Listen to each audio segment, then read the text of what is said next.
Nazo pambola bomoko ya mboka mingi namoni penza etalisi penda eza bomoko ya mboka ezwi mboka efandisi mboka ekonzi mboka epesi mboka oyo lolenge ya kozala na mboka yaona biso bomoko ya mboka oyo po digital to banda na ekala na senga na bandeko balanda bomoko ya mboka nkola pambola bango One Love.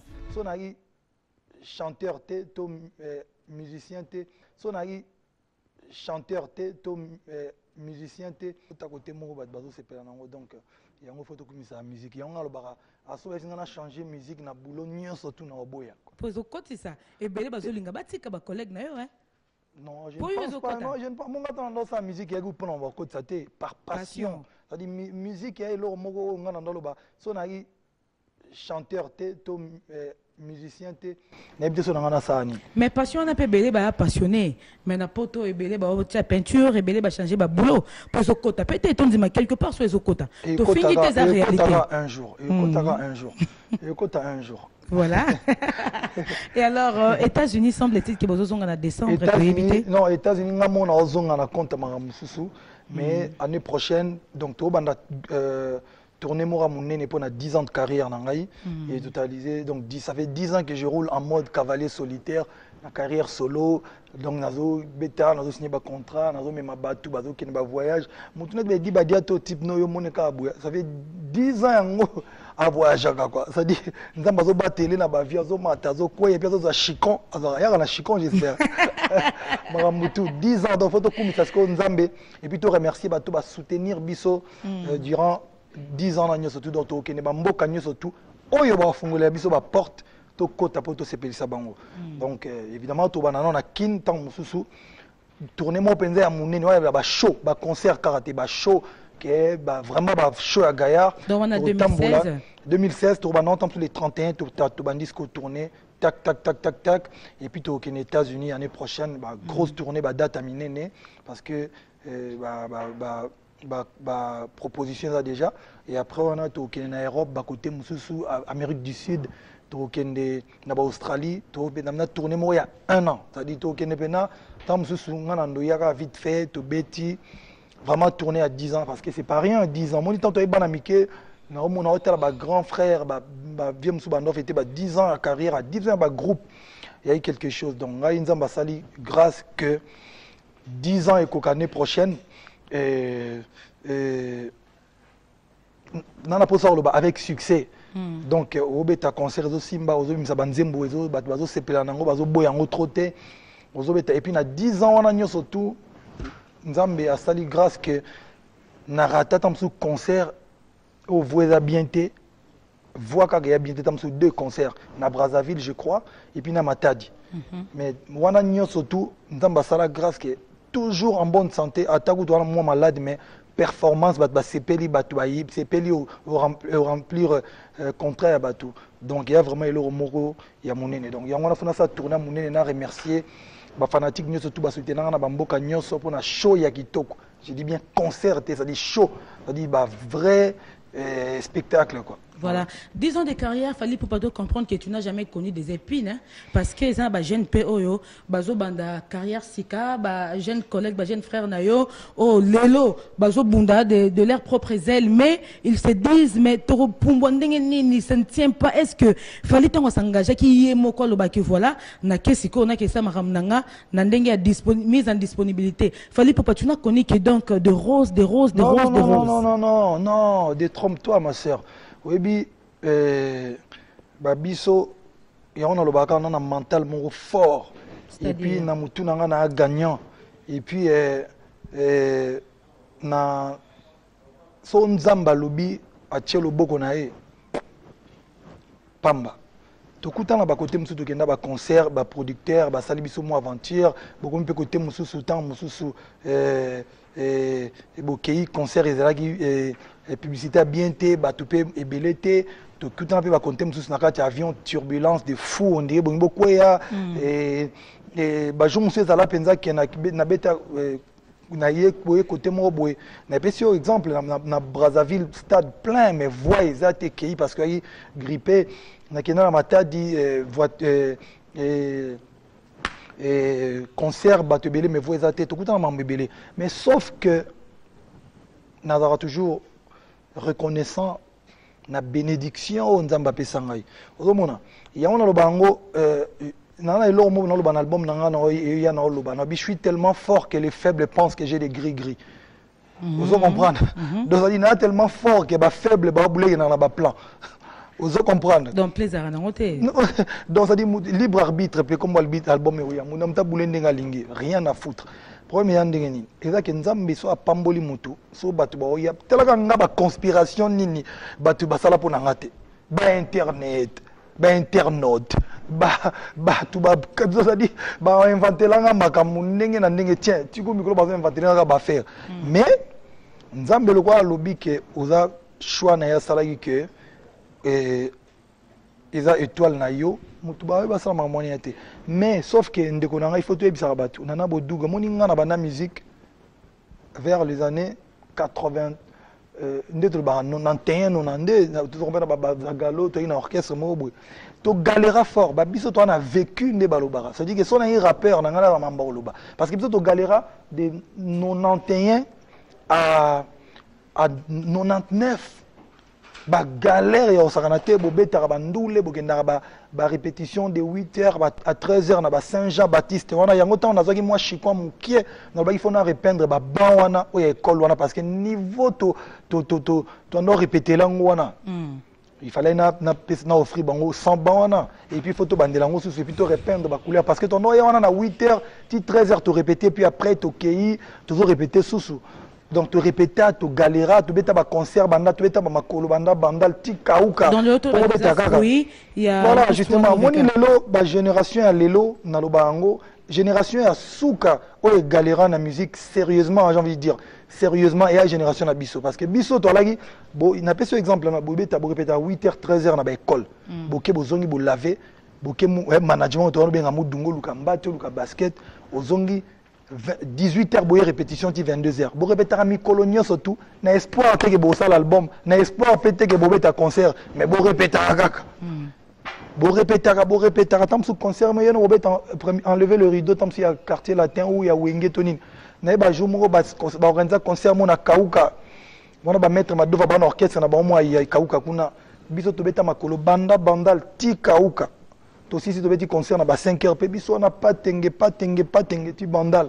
Et conseil à prodiguer na ba jeune au tala yo ko le bela bango nini conseil ezali il faut moto ça dit au magasiner musala avant obima ça veut dire quoi lelo ba petit na biso ba orchestre quartier la souté ba orchestre ba tunnel wana obiso tozala formé ezala ali souté et comment petit moi ayeko liba wemba chebango aweli ici ba à côté orchestre monene c'est vrai temps ils ont changé ma ils ont changé c'est bien mais yangona il faut batu il faut moni batlora ba biso boye yonga ton à côté quartier la tête on a kenda poto liboso batu il faut tika na poto il faut tika la tala mais le roi n'a déjà bien formé na mutu nanga ça veut dire quoi na kin na yeba na daida excusez-moi pour le na sunduliste était na artiste différence c'est ça différence ya limoni sirona to na attitude abanduli c'est ça dit so lobby dans tozo boyo zo le katozo fingo oye peut-être la télévision to oye beto la donc attitude wana onga na le barlelo non il faut tout changer et là il s'est dit o leki na télévision o finga to ye na voiture donc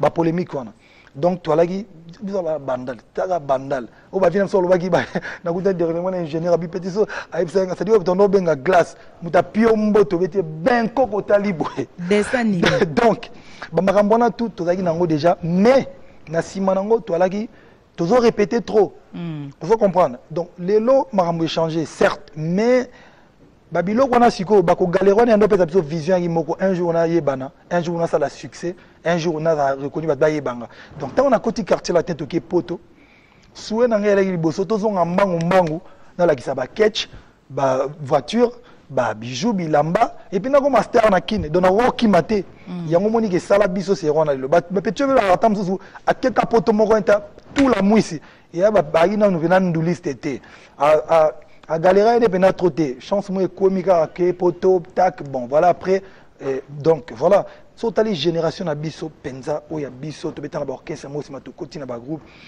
bato ebele bakimamba la mona bapotote baya basala moi carrière. Donc voilà, conseil ici, il faut pas conseil le nom jeune, il faut boulot et les cas.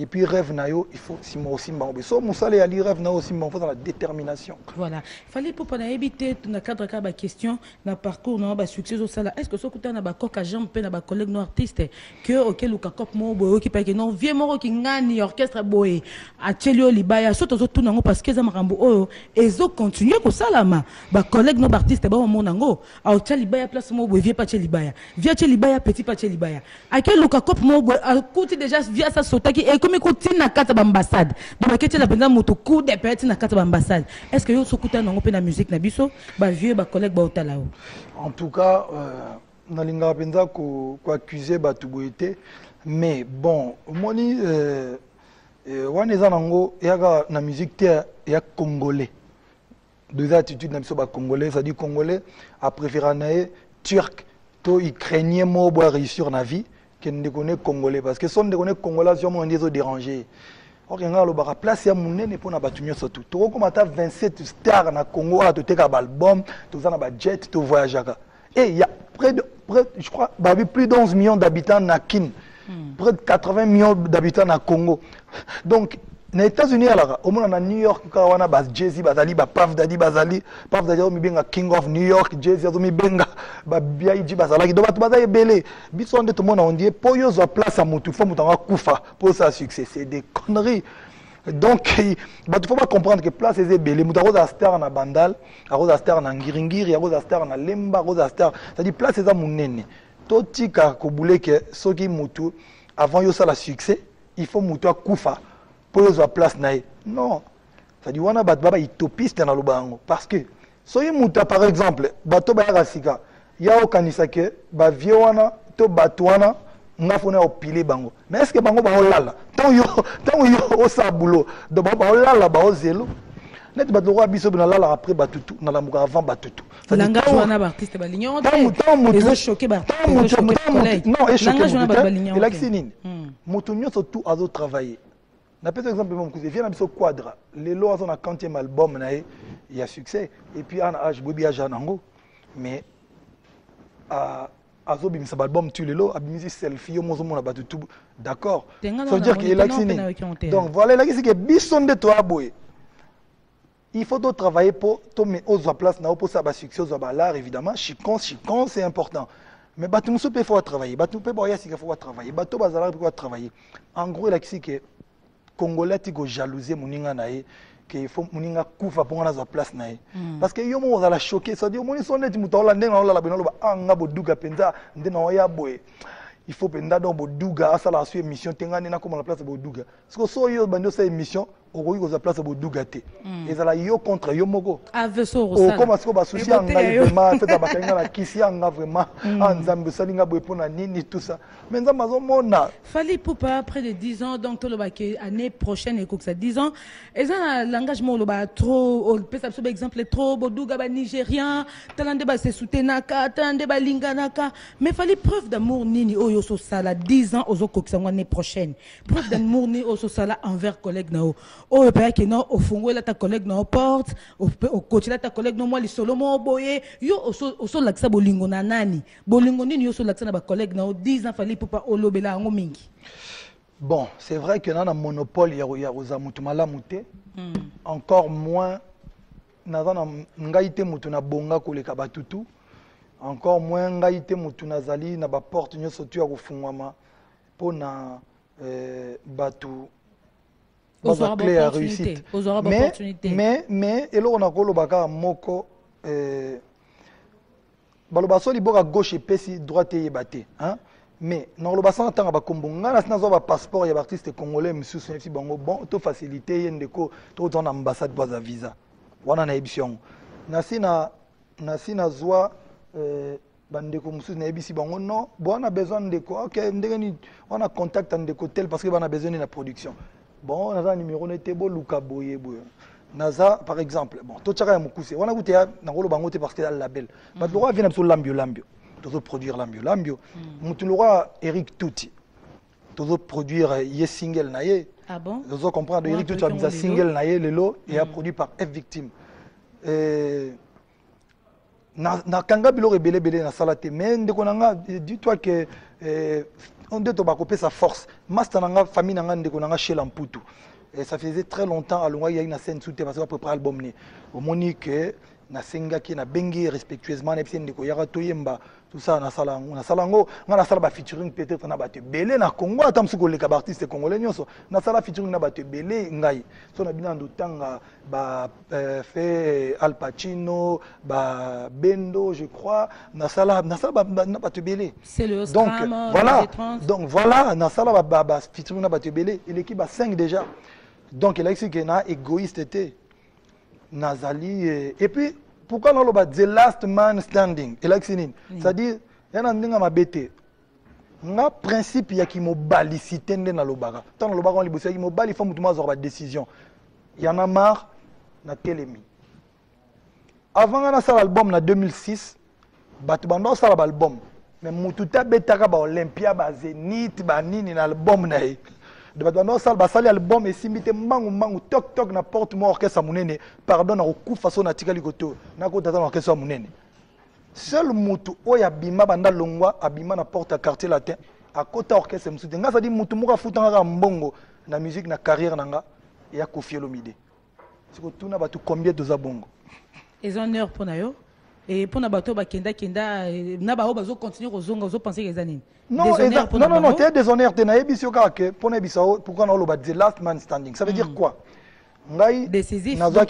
Ça dit mobali ezaka teto ndeto ta pantalon. Pourquoi c'est pas comme ta pantalon? Il peut dire pantalon.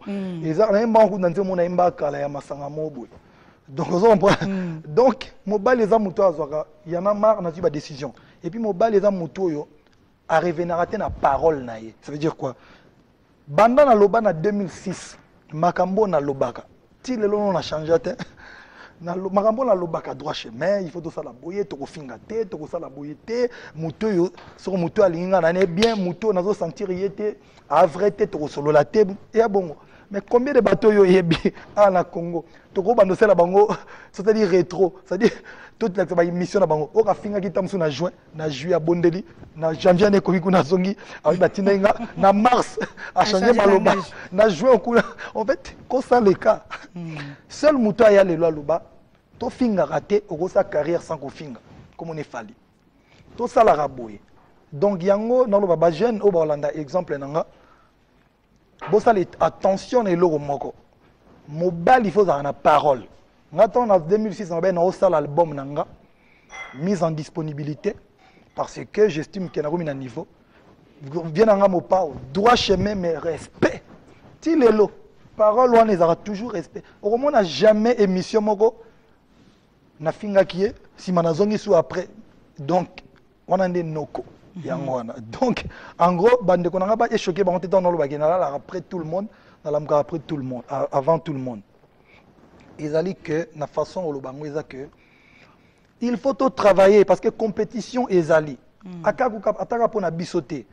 Ba Nigérien niveau bazo yé la biso me rondi maté ndeko nanga ya mwasi. Mais binomo bozo donc biso mo tozola la pourquoi ça veut dire quoi koyoka nezalaka koyoka omoni tunanga nini. C'est vrai que Koyoka Nizalaka te kala. Oui, mais Ezala net ya lelote. C'est vrai kala lagi ba oyoka na te, on dirait qu'il y a style moko boy. Mais on a na banzembo lelo na yoka pena ba vie na biso kala ba yemba. Mais génération na biso ekita lelo le comment pende comme na kimuté mabe limite que ba bako bomana. Mais bon ça bon copé ya ba jeune. Le roi ba vieux ba saki maïche simbité bon copé ya ba jeune. J'espère que, en tout cas, j'espère qu'un jour, on va réaliser que si on découpé anglo-saxon avec force, c'est parce que nous, compétition est ali, mais on a un esprit à collaboration, esprit parce que maintenant, tu as lelo na loba makambo c'est pas parce que na besoin de bien succès mutu non na loba ngo ke batu il faut mutu na défendre couleur nae ndenge salva loba ça dit maillot mais il faut être à un niveau moto pour manater et on a musique musique tout le monde a sa place et alors mes téléspectateurs tonton Ebongo question aux autres on a fallu pour pas ata papa musique tout papa abisso ana souci yeba réponse il a fallu pour pas ana souci soit éclaircissement et alors vraiment fallu pour pas autorisala vraiment bref na question et puis na réponse à repose à biso et affaire il y a 30 000 $. Affaire à 30 000 $, fallait poupa. Tant on a publié que na oyambayo batbalobi, mais fallait on va kangier déjà. Fallait on faut ba kangaye. Makambo comme na justice. Vraiment to linga ko kota na ba détail té poto ebe que makambo za niveau justice. Mais lokola fallait faut kende Angola. Tozo confirmation tout à l'heure. Lokola bino bolingi te ba kanga fallait na Angola. Tozo confirmation tout à l'heure. Mais fallait pour pas question. Tant vous fameux producteur angolais à Yaka, à Tangara contrat. Il y a des français bien, parce que bon, on mingi portugais. Contrat n'est pas langue française. Azaki na interprète pour comprendre le contrat ou pas. Tous en ont un point parce que tous comprendre tes places nini. Il y a une conférence de presse autant que ça besoin comprendre ou comprendre. Niveau nini oh yo kendaki, oh bozongaki, oh marambe bébé na côté na ezaki annulé, bobandé le PC deuxième chance et puis après Yemoko a changé de date. Finalement, contrat est lié de Mozoloba. Mais incompréhension de Outawa, puis il a compris que contrat. Il a été accompagné ou pas? En tout cas, bon, bref. Nous avons besoin de téléphone pour nous expliquer. Donc, nous avons expliqué vite fait. D'abord, on a passé un message à fanatique. Les fanatiques, tout au balinganga, il faut boire bango. Et l'engin parce que vous soutenir artiste mogo, ou a un talent, et puis ou a bien l'eau à l'ingin vie. Bon, mawana bino eza parce que vous soutenir artiste mogo a un succès. Ba jaloux, na bato bolinga ba ko isanga baza mo ebele. Bon, elengi na bino su musu ezali que nzambe muto opé sa succès, donc bato wana ba ko déstabiliser ngate. D'abord, contrat et la kisinine. Ngai inde na bina na kin. Na pesa exemple, 50 cents il fallait ya out. Contrat batine 50 cents. C'est-à-dire mutu yo faut donc ça dit ba otine de le contrat ya artiste. Soit en anglais yo faut traduire. Il faut comprendre. Il y a un niveau parce qu'un contrat signé et là qui c'est que makambo to tangi na kati ou accepter yango. Débat ils agutu wana te. Débat tozongi sur na deuxième volet. Na komaka yema oui ou non. Non. Bato bazolinga ba salir comme onanga. Heureusement, yema ça existe jusqu'aujourd'hui. Bato ba accompagnera biso na tangi comme vient na biso respectablement na tangi respectueusement vient na biso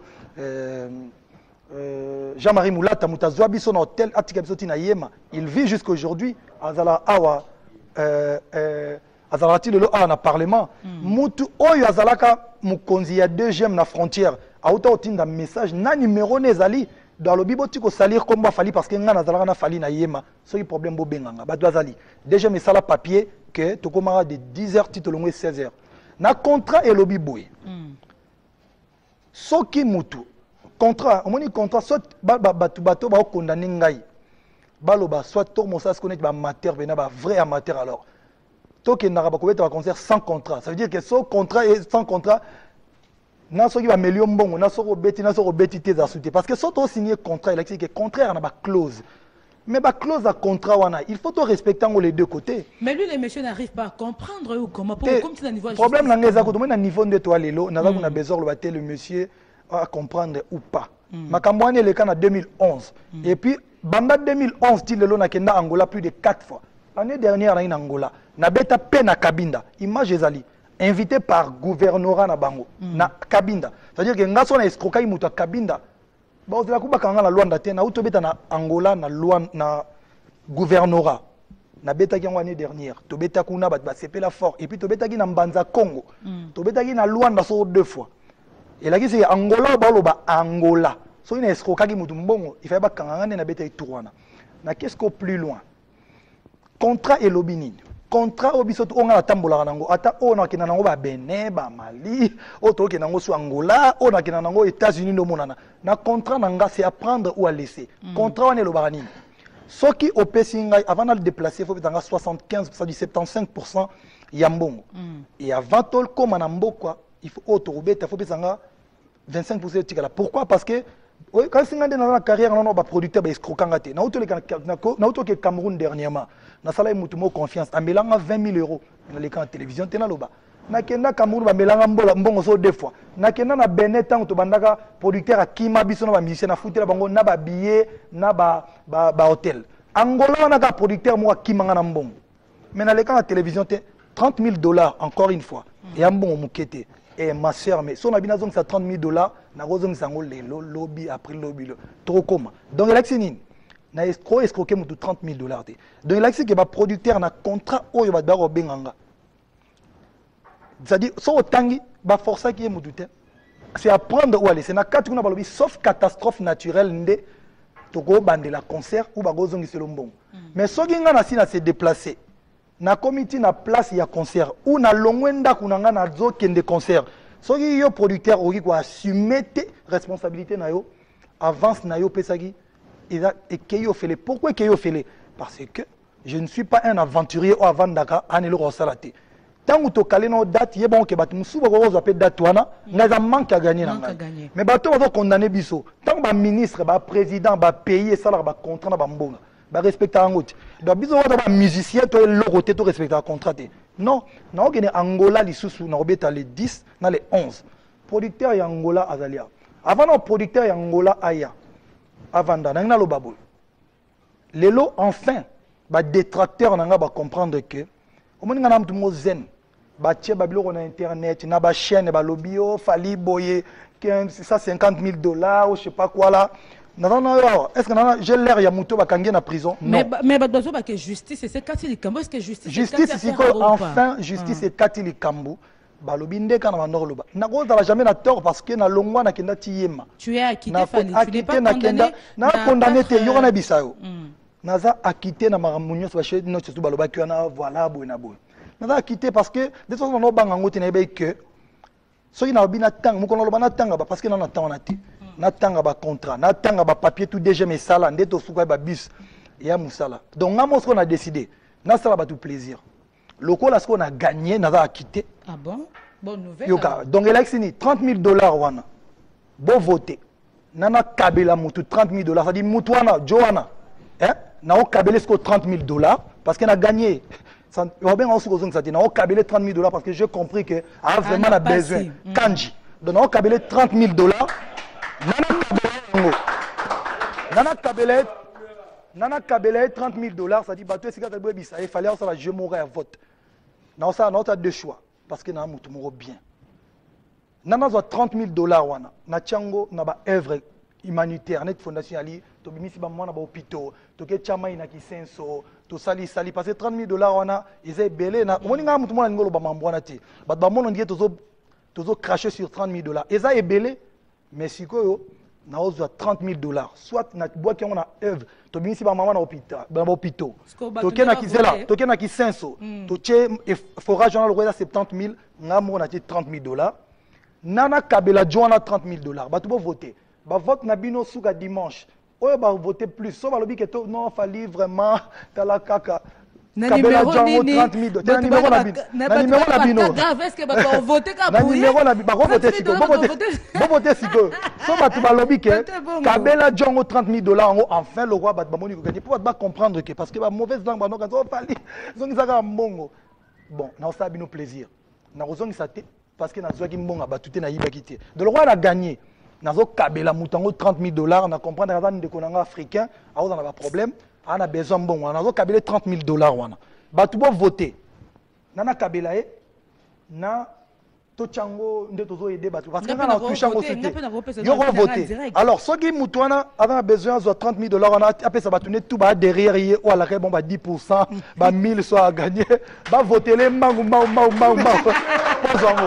et voilà donc nous sommes vraiment en plus la carte de monter bon voter tout à l'heure non tant que ça fallait mais il fallait pour passer vraiment on appelle ça vie nanga mimi tike va dans le bac que to kabele donc il s'est au kabele $30 000 et qu'on confirmé et confirmé est-ce que baloka lingala te baloka lingala te mimi ça va na hôpital fallait baloka lingala te ba malade fallait yoka bomoni ndeko aloba lingala moi mbulima parce que a angolais comme on est DJ Mawete donc yem to beng sanga na Angola otozo kende voilà mbongo ojo apesi et aso le double ojo na zo lobalobana bon ba doit comprendre que biso to kendaka pour la figuration te to vraiment chikondam donc Mawete lo ba pesa programme pour Angola ba donc c'est bon on pesa ce programme parce que papa musu tout pas satisfait pour alinga pas ba réponse Mawete bonsoir botard bonne nuit voilà et alors programme est en dernier déjà le programme a parti à biso dans la fête à 40 ans il y a indépendance en Angola depuis exemple la libosote aujourd'hui ça fallait kuna indépendance le cas qui en 2014 là kuna mais le cas qui et puis on a confirmé en Europe pour biso tout ça la fête na biso les 10 na butu 0h ezalaka déjà les 11 toujours ceux qui fête na biso esili akendaka na ba acte ya gouvernement. Ça c'est bien. Oui, bandaka na ba 10h et pour férié ezalaka toujours les 11. Et puis avec qui année 2014 na Angola na fête na biso les 11 même qu'on a marqué na aéroport on a kende Kabinda. Babetaki Kabinda, simawake Manza. Année où nenge batukuna ba sepeli mingi et puis baningaka trop na elisusu. Kozwa elisusu. Donc on a ba iniete bazo kanela ete kuna donc vous avez bien et puis mardi na kosi mercredi. Tango na koma kia wana kutu likambo na yoki yango mais petit na kutu sous courage. Donc il fallait jouer les doubles et à cacher pour baper ça qui est. Ah, gueulon qui tout comme on tout ça n'est message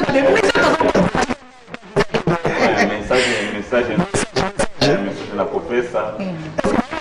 Micro. Si c'est les autres qui micro c'est bon. Si c'est micro yango. OK. Message la professeur Batongola puisque nous sommes les 9. Toujours lundi, tout comme en Angola à 18h. Fallait couper en Angola les 10, l'année 11 acte et à gouvernement. Indépendance, fête nationale. 40 ans en Angola. D'accord. Voilà. Et alors, merci beaucoup et bonne chance. Dengo Beta na 40 ans, Dengo 40 ans, il y a Izipa.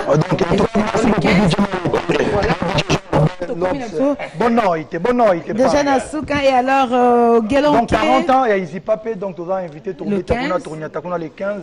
On a 40 ans à Izipa, Tournia Takuna, pour tout ce pays ça bande qu'on a biso tout il y a Izipa quoi. Donc voilà. Voilà. Et alors Tommy Luba qui est lundi biso, Tanya Luba qui téléphone go posuka. Nous et bongo et alors file bongo Orchidée Makese, bon anniversaire à toi mon bébé hein. Et alors Cédar Ligue d'Angola. En espèce ton un chèque. Bon voter parce qu'il fallait non pas savoir nos réponses vendredi prochain hein bon voter vendredi prochain pourquoi voter lundi bazola rango mais on peut se répondre bango ce que boye baso to kabi vendredi prochain bango boye bango alors Aïcha Kaba bon anniversaire à toi commandant Chico Bénédicte Lokondo bonsoir à toi et alors Saboutan Fumu Alain Kapai de Chine et Yale Laetitia Beno de la part de Cédric Kinkela nous sommes arrivés à la fin mais je remercie quand même la grande équipe hein et accompagné Fali Poupa maître B50 de Balondo 1000 chèques jamais de chèques il y a zana musika au talabiso lobi bo collier zali a jamais de chèques à Soko Tangola maître Chaleur Chiba Mbalo merci beaucoup à toi et alors Soule Kauka je te vois Jolieli Mukonza Bandal yemoraza na Bwenza Kanji sans défaite. Fali pour comme na suka tote manabiso et alors papa Mousi toi talibiso merci beaucoup donc Fali pour déjà le 9 en Angola le 15 bana Izipa Fali pour Robert Labino awa suite il y a programme Toropé Sabino vendredi prochain mais le 15 Robert là bana Izipa awa Fali pour merci beaucoup de nous honorer tonton et bongo batunyo surtout merci beaucoup 50 a fonctionné na plateau maman Chantal Mousi tout merci alors Fali pour pas dernier message na batu batalibiso mais oh batu ba retenir Fali Poupa a vraiment quitté na dossier wana. Oh bino boyoka ki eza yangote. Merci Fali Poupa. En tout cas merci beaucoup Nana Bodouga programme yangola donc to kende Angola le 9 ban Angola ban Luanda le 9 dans l'aéroport donc voilà et puis le 10 Tourbe Takuna et puis le 11 to kende na mboka moko pe ya pembeni wana et puis to zongi awa le 15 to na Izipa et puis suite à programme et continuer. Donc voilà. Mais bande konanganya surtout tout bo s'inquiéter qui na mozi ba message ba te belé donc tant on a un message nazo c'est parce que tu as une répétition de répéter. Boye barango que ndenge naza boye ça fait l'année prochaine 10 ans. Nanu na escroquer mutute. Nana ma benanga mais ko escroquer mutu je ne pense pas. Voilà donc voilà $30 000 ils a vraiment ébélé. Mais si on des aboye ils a déjà do yinga na ba sac. Mais si on a 10 000 vraiment, tant que bon, on a besoin de 20 000 à 10 000. C'est une mission à Congo. Il n'y a pas d'internaute. Prépare nazo pambola bomoko ya mboka mingi na moni penza etalisi penda eza bomoko ya mboka ezwi mboka efandisi mboka ekonzi mboka epesi mboka oyo lolenge ya kozala na mboka ya na biso bomoko ya mboka oyo po digital to banda na ekala na senga na bandeko balanda bomoko ya mboka nkola pambola bango One Love.